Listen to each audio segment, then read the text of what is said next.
Hello दोस्तों, आपका बहुत बहुत स्वागत है आपके अपने चैनल एमपी ऑनलाइन स्टडी पर। जैसे कि आपको पता है कि आज का जो हमारा टॉपिक रहने वाला है वो है हमारा बड़वानी जिला। तो आज जो हमारा संपूर्ण डिस्कशन हम करने वाले हैं बड़वानी जिले से रिलेटेड होने वाला है। सारी चीज़ इंपॉर्टेंट है। बड़वानी जिले से अगर आप देखेंगे तो इसका जो क्षेत्र देखने को मिलेगा आपको, उसके आधार पर भी बड़वानी जिला इंपॉर्टेंट है। निमाड़ के अंतर्गत आता है इसलिए भी इम्पोर्टेंट है। और आपको मध्य प्रदेश का सबसे व्यस्त टोल टैक्स जो फाटा जिसको हम बोलते हैं वो भी आपको देखने को मिलेगा। साथ ही साथ आपको चावल अनुसंधान केंद्र भी कहाँ देखने को मिलेगा, तो वो भी आपको बड़वानी में देखने को मिलेगा। निमाड़ के अंतर्गत आता है, पश्चिमी निमाड़ के अंतर्गत आता है, इसलिए इम्पोर्टेंट हो जाता है। आपको जिले भी देखने को मिलेंगे और राज्य की सीमा से भी जुड़ा रहता है आपका बड़वानी, इसलिए भी इम्पोर्टेंट है। तो बड़वानी जिले की अगर हम बात करें क्षेत्र के आधार पर, तो सबसे पहले ये आपको देखने को मिलेगा दक्षिण पश्चिम में। अगर आप मध्य प्रदेश के मैप के आधार पर देखेंगे तो आपको ये दक्षिण पश्चिम में देखने को मिलेगा। मतलब मध्य प्रदेश का जो कॉर्नर है आपको वहां देखने को मिलेगा, मध्य प्रदेश के दक्षिण पश्चिम में देखने को मिलेगा बड़वानी। अब बात करते हैं बड़वानी की, तो बड़वानी की जो सीमा आपको देखने को मिलेगी कि किन किन राज्यों के साथ ये अपनी सीमा का निर्धारण करता है। अगर इस बात की अगर हम बात करें तो आपको देखने को मिलेगा कि ऊपर थोड़ी सी सीमा आपको ये यहाँ से लेकर तो यहाँ तक अलीराजपुर जिले के साथ लगती है। अलीराजपुर जिले के साथ उत्तर की सीमा लगती है बड़वानी की। अब आपको थोड़ी सी सीमा देखने को मिलेगी, यहाँ से यहाँ तक आपको अलीराजपुर देखने को मिलेगा, अलीराजपुर जिले यहाँ देखने को मिलेगा। उसके पश्चात यहाँ से तो यहाँ तक आपको देखने को मिलेगा धार जिला। कौन सा जिला देखने को मिलेगा? धार जिला देखने को मिलेगा आपको। यहाँ से लेकर तो यहाँ तक आपको धार जिला देखने को मिलेगा। तो यहाँ अलीराजपुर जिला देखने को मिलेगा, यहाँ धार जिला देखने को मिलेगा, और यहां आपको देखने को मिलेगा यहां से लेकर तो यहां तक ये जो आपको सीमा दिख रही है, यहां से लेकर तो यहां तक ये जो क्षेत्र है यहां आपको देखने को मिलेगा खरगोन जिला। कौन सा जिला देखने को मिलेगा? खरगोन जिला।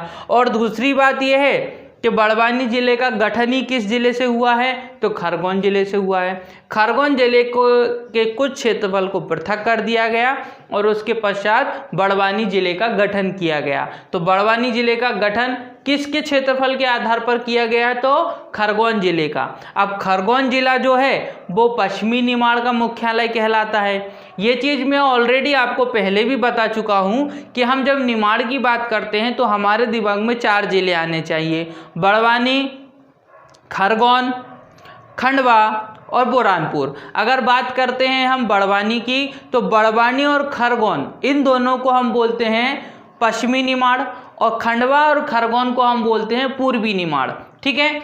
अब बात करते हैं पश्चिमी निमाड़ का मुख्यालय खरगोन कहलाता है और पूर्वी निमाड़ का मुख्यालय खंडवा कहलाता है। तो लेकिन अगर निमाड़ की बात आती है तो 4 जिले आपके दिमाग में आने चाहिए: बड़वानी, खरगोन, खंडवा, बुरहानपुर। इस तरीके से आपके 4 जिले आने चाहिए। 4 जिले में 2 जिले आपको रखना है पश्चिमी निमाड़ में, जिसमें हम खरगोन और बड़वानी को रखेंगे। अगर बात होती है पूर्वी निमाड़ की, तो पूर्वी निमाड़ में आता है खंडवा और बुरहानपुर, जिसके अंतर्गत खंडवा जो है वो पूर्वी निमाड़ का मुख्यालय कहलाता है और खरगोन जो है वो पश्चिमी निमाड़ का मुख्यालय कहलाता है। ठीक है। तो अब बात करते हैं कि आपको ये जो सीमा देखने को मिल रही है, थोड़ी सी आपको पश्चिम की सीमा देखने को मिलेगी बड़वानी की, और जो बड़वानी जिले की दक्षिण की जो सीमा है वो दूसरे राज्य के साथ लगती है, मतलब महाराष्ट्र के साथ लगती है। तो अगर क्वेश्चन आता है कि बड़वानी की सीमा किस अन्य राज्य के साथ लगती है, कि किस अन्य राज्य के साथ जुड़ा हुआ है हमारा बड़वानी जिला, तो वो हो जाएगा महाराष्ट्र। महाराष्ट्र राज्य के साथ सीमा का निर्धारण किया जाता है बड़वानी जिले के साथ या बड़वानी जिले के द्वारा। तो ये चीज़ आपको इसमें याद रखनी है। अब आपको क्या क्या याद रखना है? यहाँ आपको अलीराजपुर याद रखना है, यहाँ धार जिला याद रखना है, यहाँ खरगोन जिला याद रखना है, और ये आपकी यहाँ से लेकर यहाँ तक ये कौन सी बाउंड्री आपको देखने को मिलेगी, कौन से राज्य की सीमा आपको देखने को मिलेगी? तो महाराष्ट्र राज्य की सीमा देखने को मिलेगी। ठीक है। अब बात करते हैं राष्ट्रीय राजमार्ग। तो आपको एक तो सबसे बड़ा राष्ट्रीय राजमार्ग आपको देखने को मिलेगा इसके अंतर्गत, जो आपको देखने को मिलेगा नेशनल हाईवे 3। नेशनल हाईवे 3 आपको देखने को मिलेगा जो यहाँ से महाराष्ट्र की ओर जा रहा है, क्योंकि यहाँ तो आपको महाराष्ट्र ही देखने को मिलेगा, तो यहाँ से ये महाराष्ट्र की ओर जा रहा है, परंतु यहाँ ये धार की ओर जा रहा है। तो ये जो इसकी जाने की जो रास्ता है ये धार की ओर जा रहा है, और यहाँ अगर आप देखेंगे तो ये कहाँ जा रहा है, महाराष्ट्र की ओर जा रहा है, ठीक है। और इसका नाम क्या है, नेशनल हाईवे 3 NH3। अब बात करते हैं एक और नेशनल हाईवे जिसका नाम है NH752G।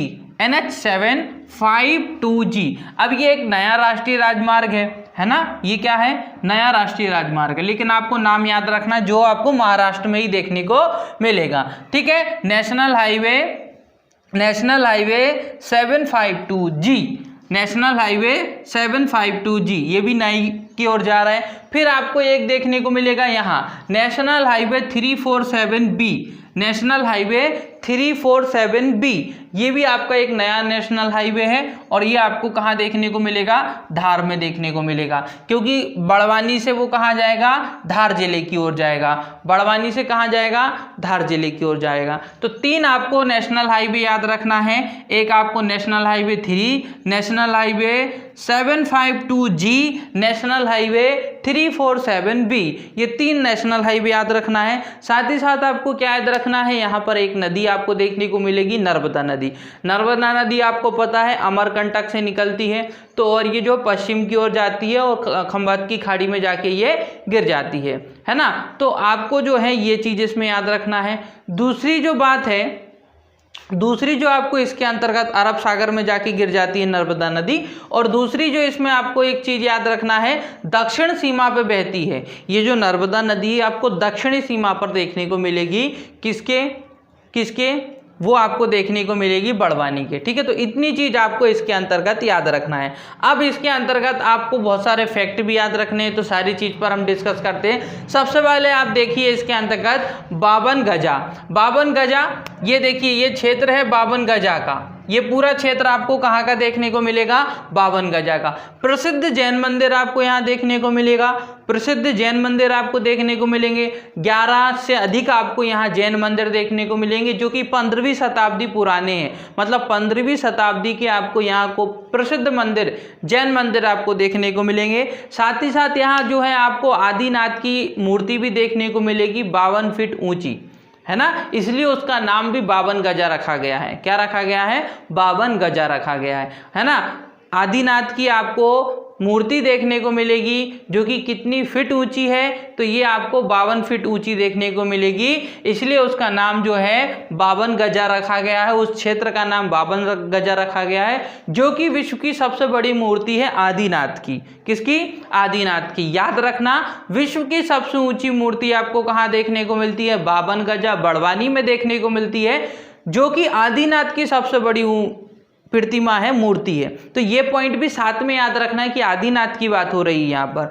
आदिनाथ जो भगवान आदिनाथ हैं, उनकी 52 फीट ऊंची मूर्ति आपको बड़वानी में देखने को मिलती है, जो कि विश्व की सबसे बड़ी मूर्ति है। साथ ही साथ यहाँ पर आपको और क्या क्या देखने को मिलेगा, 52 गजा में आपको देखने को मिलेगा जैन संत कुंभकर्ण जो रहे हैं, जैन संत रहे हैं कुंभकर्ण और इंद्रजीत का आपका निर्माण यहाँ पर उन्होंने क्या किया था, निर्माण किया था। तो निर्माण स्थान भी आपको कहाँ देखने को मिलेगा, वो भी आपको 52 गजा में देखने को मिलेगा।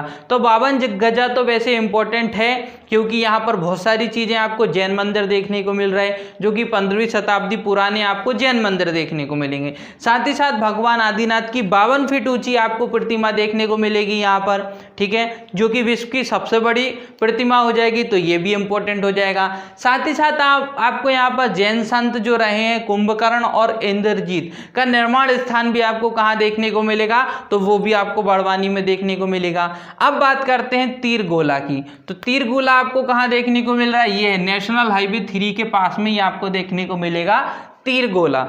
अब तीरगोला से आपको क्या याद रखना है, यहाँ जो सिख राजा रहे हैं, राणा वंश रणजीत जो रहे हैं, ये सिख राजा थे एक रणजीत, इनने अपने पुत्र की स्मृति में, पुत्र की याद में यहाँ पर क्या बनाया था, तीरगोला बनाया गया था। तो आपको राजा का नाम याद रखना है, रणजीत जी जो रहे हैं, रणजीत सिंह जो रहे हैं, उनने अपने पुत्र की याद में, मतलब स्मृति में, उनके पुत्र की याद में यहाँ पर एक जो है क्या बनाया है, तीर गोले का निर्माण किया गया है। तीर गोला इसलिए प्रसिद्ध है, ये आपको याद रखना है, जो बड़वानी जिले के अंतर्गत आता है। फिर बात करते हैं सेंधवा। सेंधवा क्यों इंपॉर्टेंट है? बहुत इंपॉर्टेंट है। यहाँ एक कपास मंडी आपको देखने को मिलेगी। सेंधवा की अगर हम बात करें तो सेंधवा में आपको क्या देखने को मिलेगा? सबसे पहले तो आपको यहाँ पर क्षेत्र याद रखना है। ये आपका आ जाएगा कहाँ? खरगोन के पास में ही आ जाएगा।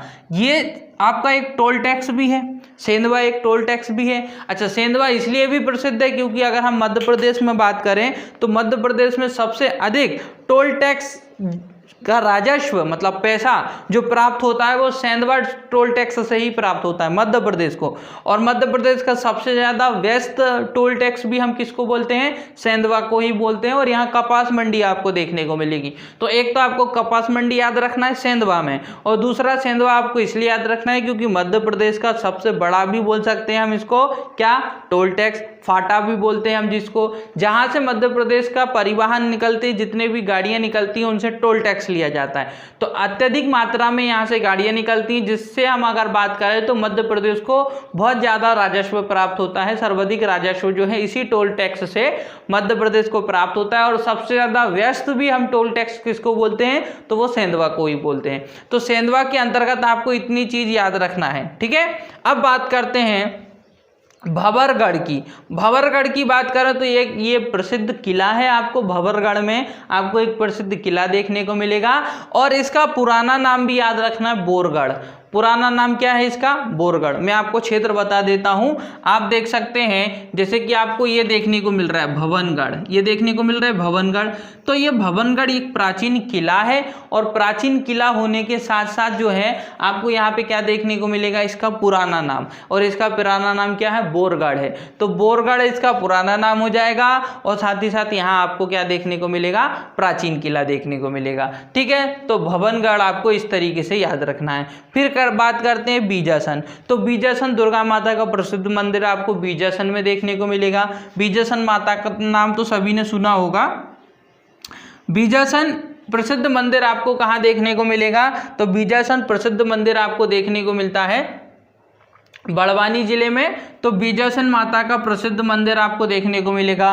अच्छा, बीजासन माता के नीचे ही आपको भीम नायक स्मारक भी देखने को मिलेगा, भीम नायक स्मारक, ठीक है। तो भीम नायक स्मारक आपको बीजासन के जस्ट नीचे का देखने को मिलेगा। और जो भीम नायक स्मारक है उसके नीचे आपको धुआंबा बावड़ी देखने को मिलेगी। ये भी प्रसिद्ध एक बावड़ी है ना। तो ये भी आपको याद रखना है। धुआंबा बावड़ी का नाम आएगा तो आपको बड़वानी जिला याद आना चाहिए। भीम नायक स्मारक की बात आएगी तब भी बड़वानी याद आना चाहिए। बीजासन, भवनगढ़, सेंधवा, ये सारी चीज़ आपको बड़वानी जिले में देखने को मिलेगी, ठीक है। आगे बात करते हैं, अब बात करते हैं बड़वानी नगरी की। तो बड़वानी जिला जो है उसमें क्या क्या चीज़ प्रसिद्ध है, क्या क्या देखने को मिलेगा आपको? प्रसिद्ध चीज़ें हम यहाँ पर, जैसे कि बड़वानी का पुराना नाम तो आपको बहुत सारे नाम देखने को मिलेंगे, लेकिन हम यहाँ बात कर रहे हैं पुराने नाम की। तो एक इसको बड़नगर के रूप में भी जाना जाता है, दूसरा इसको सिद्धनगर के रूप में भी जाना जाता है। तो बड़वानी जिले के या बड़वानी नगरी के आपको दो नाम तो याद रखना है। एक आपको याद रखना है क्या? पुराना नाम में बड़नगर याद रखना है, एक सिद्धनगर याद रखना है। तो बड़नगर और सिद्धनगर ये दो जिले आपको याद रख, दो नाम इसके पुराने याद रखना है बड़वानी जिले के। साथ ही साथ अगर हम बात करें तो 25 मई 1998 को खरगोन जिले से इसको पृथक किया गया था और एक जिले के रूप में इसको स्थापित किया गया था, ठीक है। तो आपको याद रखना है 25 मई 1998 को खरगोन जिले से पृथक किया गया था और एक जिले के रूप में बड़वानी जिले को बनाया गया था, ठीक है। पश्चिमी निमाड़ का भाग है, मैं आपको पहले ही बता चुका हूँ, पश्चिमी निमाड़ का भाग है। साथ ही साथ यहाँ राणा वंश की रियासत रही है, राजधानी भी रहा है ये बड़वानी। जब जो राजा, जिस समय प्राचीन समय की अगर हम बात करें, उस समय की बात हो रही है, उस समय राणा वंश का जो है यहाँ पर शासन भी रहा है और साथ ही साथ जो है एक ये रियासत के रूप में भी रहा है। जैसे कि हमको भी पता है 1947 में जब देश आज़ाद हुआ उस समय कई प्रकार की जो है रियासत हमको देखने को मिली और उन रियासतों का विलय होने के पश्चात ही एक जिला, एक पूरा जो है भारत जो है एकजुट हुआ, है ना। तो रियासतें चलती थी, तो रियासतें जिस समय चलती थी उस समय की बात हो रही है कि बड़वानी जो रहा है वो एक राणा वंश के समय जो है एक रियासत रही है और यहाँ राणा वंश ने शासन भी किया हुआ है ना। सर्वाधिक लाल मिर्च की अगर हम बात करें तो वो हमको बड़वानी से प्राप्त होता है। तो जब लाल मिर्च की बात होगी तो भी आपको याद क्या आना चाहिए, लाल मिर्च का उत्पादन, लाल मिर्च का उत्पादन बड़वानी जिले से ही किया जाता है। साथ ही साथ आपको यहाँ चावल अनुसंधान केंद्र देखने को मिलेगा, है ना, इम्पोर्टेंट है चावल अनुसंधान केंद्र बड़वानी, आपको याद रखना है जब भी। हालांकि चावल का सर्वाधिक उत्पादन हम बालाघाट से देखते हैं, बालाघाट जिला मैंने आपको जो बताया है उसके अंतर्गत हमने बताया है कि जो चावल अनुसंधान केंद्र तो आपको बड़वानी में देखने को मिलेगा, परंतु चावल का उत्पादन आपको कहाँ से देखने को मिलता है, तो वो आपको देखने को मिलता है बालाघाट जिले से। ठीक है, सर्वाधिक व्यस्त टोल टैक्स आपको क्या देखने को मिलेगा, मतलब चेक पोस्ट, जिसको टोल टैक्स भी बोलते हैं, चेक पोस्ट सेंधवा आपको देखने को मिलेगा। सर्वाधिक जलवायु परिवर्तन अगर कहीं पाया जाता है, मतलब मौसम में अचानक से परिवर्तन हो जाता है, तो वो आपको कहाँ देखने को मिलता है, वो आपको देखने को मिलता है बड़वानी। महाराष्ट्र से लगा हुआ है, महाराष्ट्र में आपको पता होगा कि कई प्रकार के मौसम परिवर्तित हो जाते हैं। महाराष्ट्र में की जो जलवायु है वो अचानक से परिवर्तित हो जाती है, और चूंकि बड़वानी जिला महाराष्ट्र से लगा हुआ है तो बड़वानी जिले पर भी उसका असर पड़ता है, जिसके कारण जो आप देखेंगे कि बड़वानी जिला मध्य प्रदेश के अंतर्गत बड़वानी जिले में जलवायु परिवर्तन बहुत ज़्यादा पाया जाता है, मतलब जलवायु में अचानक से परिवर्तन आ जाता है। ठीक है, मौसम अचानक से चेंज हो जाता है बड़वानी जिले का। साथ ही साथ जो है सिसोदिया वंश की राजधानी भी रहा है, कौन सा आपका, बड़वानी जिला। देखिए, एक ये राणा वंश आपको याद रखना है, राणा वंश के बाद आपको सिसोदिया वंश याद रखना है, और एक हमने यहाँ पर भी किया था, तो एक आपको प्रसिद्ध जो है यहाँ पर भी एक प्रसिद्ध आपका, हाँ, रणजीत सिंह। तो ये रणजीत सिंह भी आपको याद रखना है, रणजीत सिंह राजा रहे हैं। साथ ही साथ आपको राणा वंश भी याद रखना है कि जिस समय शासन हुआ करता था उस समय की बात है, और सिसोदिया वंश भी याद रखना है। ये सारे वंश आपको कहाँ देखने को मिलते हैं, कहीं ना कहीं उनका ताल्लुक बड़वानी जिले से है। ठीक है, फिर बात करते हैं भीम नायक स्मारक आपको देखने को मिलेगा बड़वानी में। अन्य नाम इंपॉर्टेंट है, निमाड़ का पेरिस कहा जाता है इसे, और तीसरा सुनहरा जिला कहा जाता है, ये इंपॉर्टेंट है, अलग नाम लिखा है मैंने, अन्य नाम।